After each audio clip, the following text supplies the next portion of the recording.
Sahabat Sundermann yang terkasih, jumpa lagi dalam acara Suar Sundermann. Kali ini kita kedatangan dua orang tamu istimewa, yakni Referen Dietrich Denker dan Referen Ralf Laubert dari Gladbach Neues, Jerman. Mereka datang ke Nias dalam rangka pertemuan kemitraan dengan BNKP. Hari ini, mereka meluangkan waktu untuk berbincang-bincang dengan kita mengenai kekristenan di Jerman dan juga kesan mereka dengan kekristenan di Nias. Marilah kita sambut kedua narasumber kita, Referen Denker dan Referen Laubert. So welcome Referen Denker and Referen Laubert. Thank you very much for accepting our invitation to share about your faith in Suar Sundermann podcast. Let's start this conversation with, could you please tell us about your background, especially why you wanted to be a pastor? So, as I was 3 years old, my parents put me in the Sunday school. I have to go there every Sunday, and since my third year, I always go to Sunday school or to service, not every Sunday, but all the time I stay as a young man and also as a child in the faith of Christ. So my parents are very important for my own spirituality and the faith I have. And as I was 18, 1 year before I get my degree on high school, I was on a journey with my parish and we visited Austria. We visited Austria as a missionary journey to the Catholics in Austria, because they didn't have evangelical faith. If I look back, I never would do it again because the faith of the Catholics is also okay. But at this time, I have done it. And before this journey, I would like to be a pilot for the airplanes or an engineer for machines or electronics. And as we was on the way with the journey, I have to speak in the areas where the tourists are in Austria, and in the evenings in our services. And all the people said to me, "Oh, Dietrich, you must be a pastor. You don't be a pilot, you be a pastor." So I have decided not to be a pastor and not to be an engineer, so I get to be a pastor. And I'm very happy about it. Oh, great. I also grew up in a Christian family who was not so very close to the parish. My parents went to church 4 or 5 times a year, and me too in the first time. But as I became a teenager, I was very impressed and inspired by the Christian peace movement. There was a lot of discussion about peace in the 80s and in the 70s. And then I became truly active in my parish. And I ultimately decided to study theology and became a pastor. Wow, that's great. Such a noble motivation, yeah? Yeah, and we hope that it will motivate also our young people here in Nias Islands. If they want to study theology, please come to this Sundermann Theological Seminary in Nias. So we also wanted to know about what is the beautiful side of being a pastor according to your experiences. First, I will say, as to be a pastor, for me, I make my hobby to my profession. In former times, I was a volunteer in church. Now I'm a pastor. So I can do things I want to do, and I get money for it. That's good, all times. And as a pastor, I can help people in questions beyond their faith. I can help people in questions beyond their life, their families, and I'm always love to be in contact with men and women and to speak with them and to hear what their interests are. And I always feel the power of the love of God in me, and I want to give it to the people I've met in my life. So to be a pastor, it's the best opportunity to do this. Wow, great. From hobby to a passion. Yeah. And what about you, Reverend Ralph? For me, the most beautiful thing about being a pastor is the trust that people place in you from the very beginning. Even if they don't know you, they share what moves them deep inside with you, and they are trusting you. I especially experience in pastoral care how willing people are to trust, which is why I'm very passionate about telephone counseling. It's my second hobby behalf of being a pastor. Wow, now the counseling Yes. with phone, yeah? People can phone. In England, it is called a helpline. People can phone there, and they are speaking not with pastors normally, but with people who work as volunteers, and they are trained for these telephone calls, and they help them with their problems, solitude, depressions, and things like that. Oh, great. Now, could you also share to us about how you describe the spirit of the church today in Germany, and also the challenges that you are facing today as a Christian and as a church in Germany? How can I give a short answer to this question? I think it's impossible. I can say a few things, probably. First, I think the feeling of spirituality and the feeling of the church in Germany, we are a little bit tired because we have many sorrows and we have many things to organize. We have a big responsibility for many people who are employees in our church, and we have to pay them. So I think that in our church there is not so much joy in faith as I can see here in Nias. You are more joyful, I think. I think also that our church can learn from the church in Nias to trust in God more than in their own opportunities and possibilities. We always think we have to have for all things enough money, we have to have for all things enough people. We couldn't start anything before we didn't know how it will be end. So many things don't get started because there is no courage to start it. That's otherwise in your church, and I will take it with me to Germany. I imagine our church will be a church in which we have many professionals with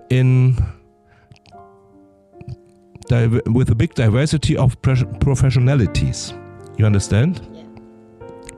We have pastors and we have special jobs to support the youth.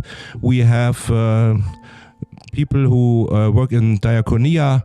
So this mixed teams in our church will be important for the future. I also think that church in the future will be nearby the people in the quarters, in the squares where the people live. So I hope that we always can be seen from the people in our cities and in our villages that we are there, not only with buildings, so also with men and women, because the gospel is transported always. The brothers and sisters have to be visible in the quarters, in the squares where they live. They have to be trained, and I hope that in our church we get the trust in God to transform our church, also in new forms of parishes and in new forms of communities. So we are a modern church in a secularized European country or continent. So I think that's what I can say in English by now. Yeah, despite of the bad news from Christianity in Germany, but as a Christian, we always have faith for the better future of Christianity in your country. And do you want to share something Yes, about I it? can add a few points. Our church is currently going through a difficult period of transition. Our structures need to change. There are fewer and fewer pastors, and we will no longer be able to maintain all of our buildings. Therefore, it will become increasingly important for volunteers to remain active in our congregations and for new volunteers to step up. And one of the key tasks of us pastors will be to equip and support these volunteers. I think the current situation is difficult, but it must not lead to paralysis. I hope for a new awakening, precisely because we are becoming fewer. We will get a new spirit and we can learn a lot from the people here in Nias. And the answers Maike gives in the audio, she couldn't be with us in Nias, are the most important things I think we have to answer to this question. So what we said, you have to add it, and the three perspectives into the question are important as three things. Yeah, we will also add this response from Maike in this video. I think it's a great gift from God to be able to work as a pastor. I get to accompany people on their journey through life and give them something with our faith that I hope will make their lives richer, deeper, full of hope, strength, and love. I get to talk about God and His message, teach, preach, and how I feel supported, and pass something of this on.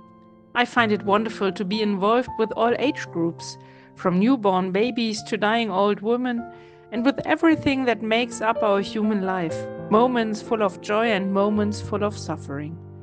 As a pastor, people allow me to immerse myself in their lives, and then we live our faith together in very different forms and moments, enriching each other. I then feel enriched by many people and their faith myself, and they from me. What a gift from God, and what a wonderful task I have as a pastor. I experience our young people here as being open to Christian faith. They're interested and have questions. Most of them do not experience faith visibly lived out in practice at home. That's why many things in the church are new to them. Prayer, for example, and the Bible stories. Many elementary schools, children love the school service with the Bible stories, the organ, the blessing. That is wonderful. But our children and young people usually only experience things of faith or with God in church. They are open to it. But it's a challenge to develop a fundamental trust in God as a teenager, something that you normally have learned from your parents as a small child, and to find a practice of faith for yourself. But many of our children and young people are open to the church and faith, unlike their parents. We are on the path from majority church to a minority church, which is not easy and it hurts. It involves a lot of painful cuts, abandonment of churches, buildings, employees. The financial problems that bind us for a long time now seem unsolvable because of the wrong decisions of the past. It causes a lot of conflict in our parishes, ties up manpower, and it depresses sentiment. With fewer and fewer pastors, we are still trying to do what people, even if they are no longer members, still expect of us as a church for all people. And at the same time, we are trying to find innovative and new ways to keep the faith alive. We are also seeing that new things are succeeding, and that's really empowering. But the mix is a big overreach, because for all we know, we can't make people believe on our own and simply stop the trend of secularization. Only God can do that with His Holy Spirit. We can only allow ourselves to be used as tools by the Holy Spirit. So we are confronted with our limitations. It is hard, and at the same time we trust in the one who rose from death to life.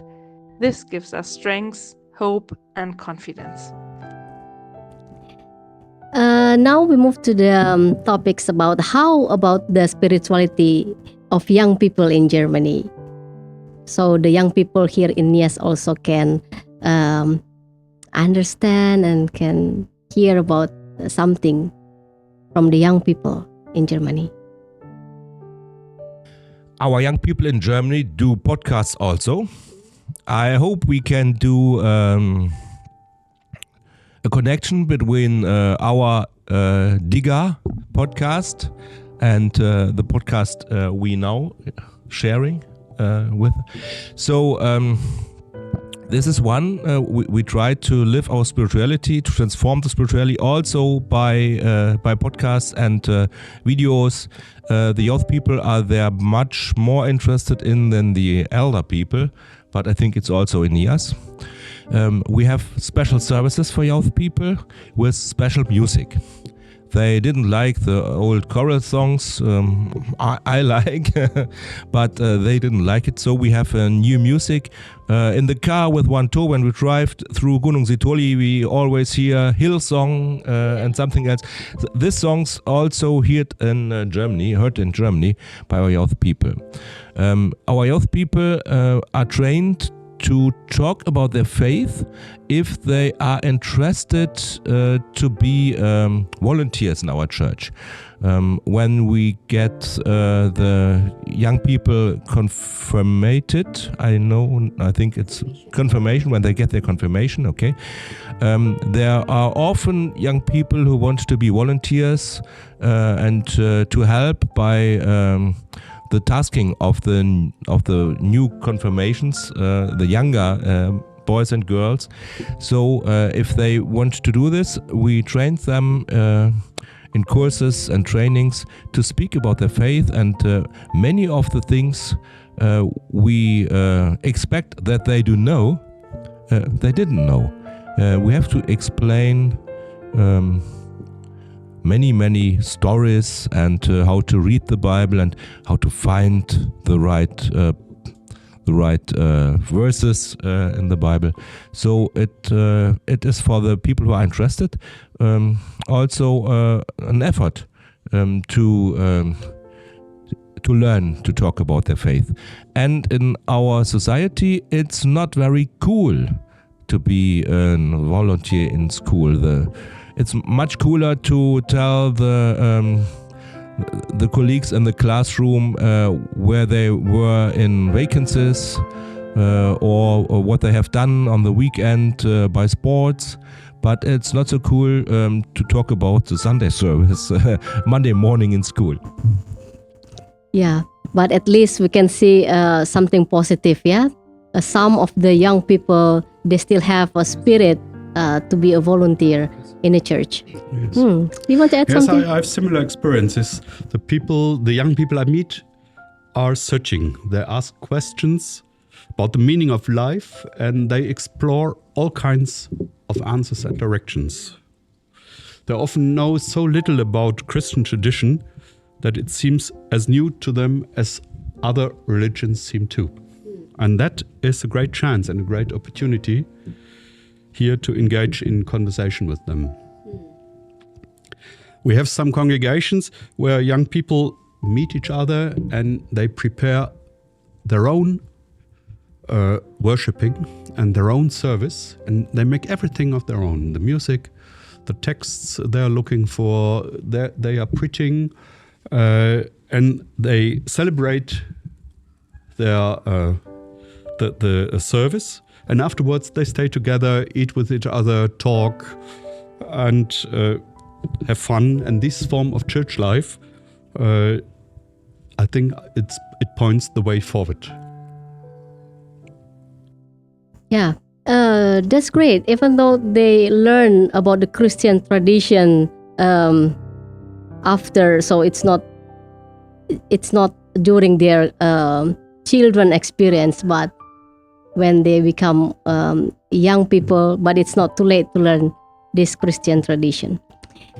Yeah, now what is your imagination about the church in the future?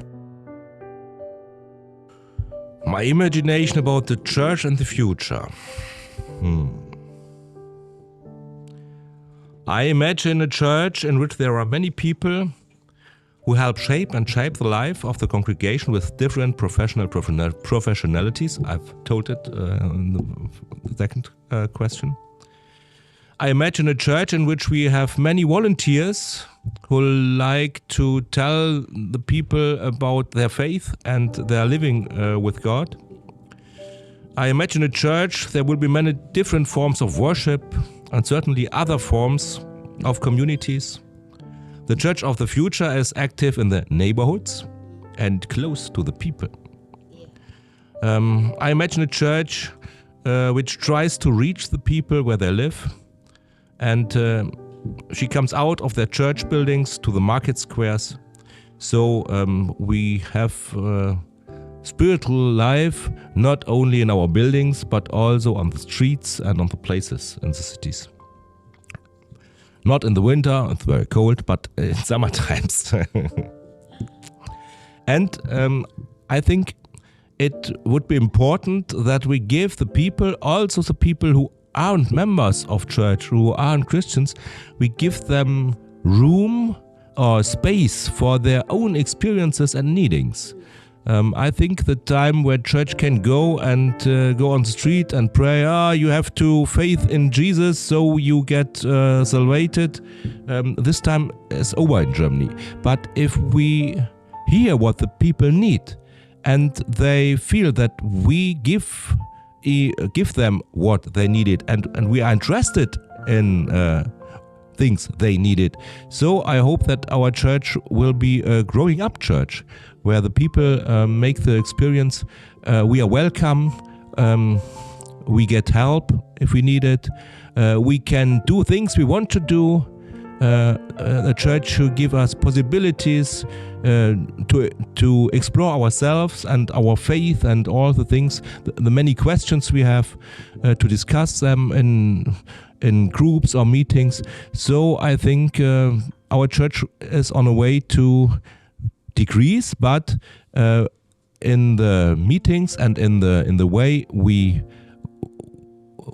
are witness for our faith, we have many good points and goals we can make on this way I've described it. Wow, we hope it's not only imagination, but Yes, I hope so. yeah, we hope it is something possible that also to be create in the future. Yeah, and you, Yes, I think that the Robert? church of the future will be smaller than it is today, but I think it will also be more vivid and more vibrant, and in a certain way it will be richer.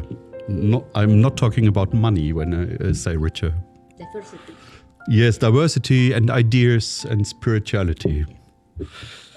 It will be shaped less by us pastors and more by many volunteers who come from the villages and neighborhoods. And people will come together, talk about life, celebrate together, eat together, experience their faith. I do not believe that the end of the large national churches, which we still have, will mean the end of Christianity in Germany. Church will be different, but it will be good. And the gospel will continue to be carried forward also in a changing society. Yeah, so the church is like small but beautiful, rich and diverse. Yes. Yeah. Yeah, great. And you've been here for almost like 6 days. And now we also want to know what is your impression about Christianity in Nias Islands.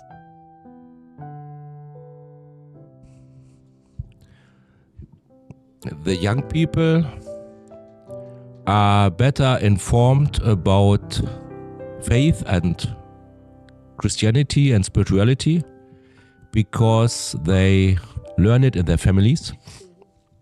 And we have seen it's a regular part of education in Eps.3 Sundermann to do worships in the dormitory units and in the services once a week, and the students learn to do it by themselves. They get also a plan when someone has to do what, as to preach or to lead the liturgy. Also, this learning by doing in the education from the students is something where I'm very happy about. They live what they have to teach, and the teacher, the lecturers, guide them to do this. So it's a good thing, I think, and you do it very good. We have met the young people. They are friendly. They are faithful, and often they trust more in God than I do, because they are so lucky, and I think in Germany we have much more comfort to live, but in Germany we are often not lucky about the situation. We haven't enough cola in the refrigerator, and we are sad because we have to go and to buy it. It's only an example. Here they are happy with things they can get together and they can learn. So it was very impressive for me to see it. Also in 2017. But now again, yes. And the services are full of people. And you have 3 services on a Sunday with different kinds of worship. So I can see how faith is also celebrated in the community. That's also a thing. I wish we can do it in Germany a little bit like you can do here in Nias. Yeah, thank you for sharing your impression. And what about you? Yes, I was Reverend also Robert? deeply impressed by the warm welcome we had here on Nias. And I experienced the congregation in Nias as very young, very lively, and very strong in faith. Their faith shapes their life, and you can see it and feel it. It is a joy for me to see the enthusiasm, the passion, and the energy in the worship services, in your singing, and how much the people of these communities support each other. I think we can learn a lot of this enthusiasm and of this fresh power of believing in Christ. Wow, thank you for sharing your impression. We hope that the church here also more developed in the future. So the last question, do you have any messages for Christian people in Nias today? One message for the people in Nias, it would be this: stay close to God in your hearts, celebrate your faith and celebrate life, and pass it over to the next generation. Pass on your passion. That would be my message. Great message. And you? One of the lecturers asked us in the morning what he shall do if he want to grow up the church. So I couldn't give him a long answer, but a short answer. I think the secret of growing up in church and in faith is to live the love God has given to you, to live in this love, to share this love, and to love God also. That means pray every day, read the Bible, be close to God or to Jesus Christ. And if you are close to God and you live your spirituality, you get the love you need for the people, for the prayers, to help them. So hold on in the love to God and in the spirituality. That's my message for Christianity in Nias, but also for Christianity in Germany. Yeah, Christianity rooted in sharing love. So thank you very much for your witnesses, Reverend Denker and also Reverend Robert. And we hope when you're coming back home, you will have a smooth flight, and also please send our greetings to your family and also your congregation. Hari ini juga sebenarnya tidak hanya beliau berdua yang ada di sini. Hari ini juga sebenarnya kita kedatangan satu orang tamu lagi di luar dari dua orang pendeta sebelumnya. Nama beliau adalah Ibu Hannalena Volker. Dan hari ini juga beliau ingin menyapa kita semua di sini, sahabat Suar Sundermann dimanapun Anda berada. Do you want to say something, Hannalena? I was the fifth time on Nias, and when I came to Nias on Saturday on the airport, and I have the feeling from the warm weather, then I said, I came home to Nias. It's very, very grateful island for me, and I very good here with all the persons they I need, and all the person in the whole period I have need from 2000 to 2025. Wow, thank you very much. Hannalena ini sudah kelima kalinya datang ke Nias, dan kedatangannya kembali ke sini seperti pulang kampung halaman. Jadi terima kasih Hannalena. And do you have any message for Christians here in Nias? Keep on with all your spirit you have, and make it so grateful. It's so good for our country and for our island, and it's so better than you make it so great. Iya, dan beliau berharap kita tetap mempertahankan semangat kita di dalam menjalani spiritualitas kita sebagai orang-orang Kristen di Nias. Thank you very much, Hannalena. Do you want to end this conversation with the song? First time I came to Nias in 2000, I heard a song. And this song is my Nias hymn. And the song is Dalam Jiso. Iya, dan ini yang sangat terkesan bagi Ibu Hannalena, yakni ketika ia pertama kali datang di Nias ini, ia mendengarkan sebuah lagu, dan lagu ini sangat menyentuh hatinya. Lagu ini berjudul Dalam Yesus Kita Bersaudara. Mungkin kita akan mari kita mengakhiri podcast ini dengan menyanyi bersama Dalam Yesus Kita Bersaudara.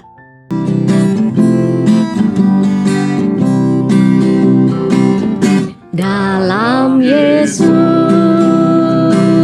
kita bersaudara. Dalam Yesus kita bersaudara. Dalam Yesus kita bersaudara, sekarang dan selamanya. Dalam Yesus kita bersaudara. Terima kasih, Yahobu.